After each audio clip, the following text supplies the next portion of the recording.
Naoya Inoue has carved out a reputation as one of the most fearsome fighters in the world, a man whose name sends ripples of anxiety through his opponents long before the opening bell. His nickname, the Monster, feels less like a clever marketing tag and more like a warning label to those who dare share the ring with him. But even monsters find themselves facing new challenges, and now a fresh danger is stalking his division, a fighter who believes he has the style, youth, and hunger to finally expose the Japanese icon's vulnerabilities. That man is Alan David Picasso, the undefeated Mexican prodigy who, at just 24 years old, has amassed a staggering record of 31 straight victories. Towering at 5'8" in the super bantamweight division, Picasso blends precision and cruelty with the kind of relentless left hook that has become the terror of his weight class. He is more than just another contender. He is the mandatory challenger, and he represents the continuation of Mexico's long and storied history of producing warriors who thrive in the chaos of the ring. For Picasso, the opportunity to face Inoue is more than just a shot at belts. It is a chance to carve his name alongside legends, to be the man who slays the monster. The stakes for this collision could not be higher. Inoue's unbeaten record, Picasso's untested aura, the pride of two great boxing nations, and the lure of unification all intersect in what promises to be one of the most compelling showdowns of recent memory. To understand what makes this fight so intriguing, one must look back at the journeys both fighters have taken, the styles they've perfected, and the moments that have revealed their strengths and flaws. Boxing is not just about who throws the hardest punch. It's about timing, composure, adaptability, and heart. And both men, in their rise to prominence, have offered a wealth of highlights that foreshadow what might unfold when they finally share the squared circle. Naoya Inoue's path to superstardom was paved not only by his devastating knockouts but also by the sense of inevitability he carries into every fight. Take his encounter with Antonio Nieves in what was widely viewed as a statement debut on American soil. Nieves was no pushover, an experienced fighter with a respectable record who believed he had earned his shot at greatness. But the truth was brutal. Fighting lower to mid-level opposition had not prepared him for the storm that Inoue would bring. From the very first bell, Inoue didn't rush recklessly for the knockout. Instead, he showcased his patience and his ability to use the jab like a spear to both measure distance and hide his explosive intentions. Nieves, to his credit, remained calm in the opening moments, but the crowd knew. They held their breath every time Inoue twitched with intent because they had heard the stories. They had seen the highlight reels. And now, in person, they could feel the danger radiating off every movement. Inoue's jab frustrated Nieves, dictating the terms of engagement and forcing him into uncomfortable positions.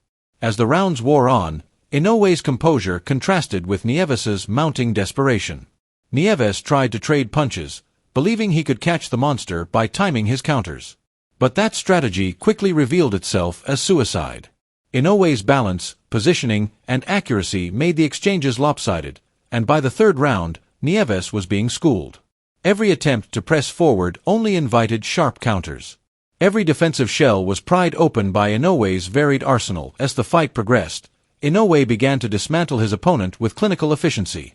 By the fourth round, Nieves looked disheartened, trapped in a nightmare where nothing he tried could work.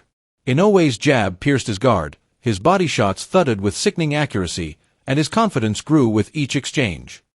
He even began to play with his prey, so relaxed that he mistook the 10-second warning for the end of the round. When round 5 came, Inoue's inner showman began to shine through. He pressed forward with more aggression, ripping hooks to the body that exposed Nieves's vulnerability. A knockdown soon followed, the first crack in what would quickly become a total collapse. By round 6, the outcome was inevitable. Inoue's finishing instincts took over, and the once composed Nieves was left battered, broken, and eventually pulled out by his corner, spared from further punishment. That fight was emblematic of what makes Inoue so terrifying. He is not merely a puncher. He is a thinker, a tactician who sets traps, makes reads, and only unleashes hell when the time is right. Yet, if Nieves represented an overmatched opponent, Paul Butler offered another lens into Inoue's cruelty. Butler entered with courage and crowd support, but that was about all he had going for him. From the first exchanges, Butler was forced into pure survival mode. His defense-first approach became a shield that bought him time but also reduced him to a target dummy for Inoue's artistry. Round after round, the Japanese star tightened the screws, punishing Butler with combinations while never rushing, never overcommitting. Butler's toughness was admirable, But toughness alone is not enough when facing someone who reads every move and has the power to punish every mistake. Eventually, Inoue's patience transformed into merciless finishing, a brutal 11th round stoppage that underscored the gulf in class between them. But it hasn't all been one-sided dominance. For the first time in his career, Inoue tasted the canvas in his clash with Luis Neri. The Mexican, carrying both talent and the baggage of past controversies, came into the fight determined to prove his worth. In the opening exchanges, Neri caught Inoue with a thunderous left hook, sending shockwaves through the arena and dropping the monster for the first time.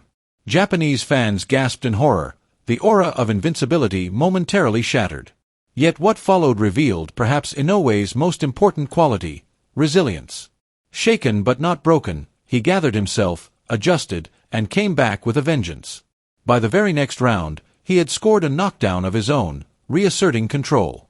By the third, he was brutalizing Neri, showing that when pushed to the edge, he doesn't wilt, he transforms into something even more dangerous. The fight ended in emphatic fashion, a testament to Inoue's ability not just to dominate but to survive adversity and come back stronger. The other side of this impending clash stands Alan David Picasso, a fighter who embodies the raw hunger of youth and the proud traditions of Mexican boxing. Picasso's rise has been marked by a relentless pursuit of destruction, often led by his thunderous left hook. Against Kevin Villanueva, Picasso endured early scares, eating heavy shots that might have rattled a lesser fighter. Instead of folding, he sharpened his counters and began dismantling his rival with brutal precision. Body shots became his calling card, digging deep into Villanueva's ribs until the will to fight was drained. When Picasso's hooks landed upstairs, they carried the kind of concussive force that made knockdowns inevitable. Villanueva's corner eventually stepped in to halt the beating, recognizing that their man had no answers. This pattern repeated itself in Picasso's clash with Sabellon Jebanana. In front of a raucous hometown crowd, Picasso showed no hesitation in exchanging in the pocket, trading leather with a dangerous opponent, and emerging as the sharper, more punishing fighter. His bodywork once again became the decisive factor, each hook to the liver eroding his opponent's resistance until the corner mercifully stopped the fight. By then, Picasso had added the WBC Silver Super Bantamweight title to his resume, elevating his reputation and making it impossible to deny that he was a force destined for bigger stages. His fight against Yason Vargas further cemented his reputation as a ruthless finisher. Pressing forward with fearless aggression, Picasso blended smart defense with vicious counters, stunning Vargas repeatedly. Once again, it was the left hook to the liver that proved to be the ultimate weapon, short-circuiting Vargas's nervous system and forcing a stoppage. These performances are not just evidence of talent, they reveal a fighter with a clear identity.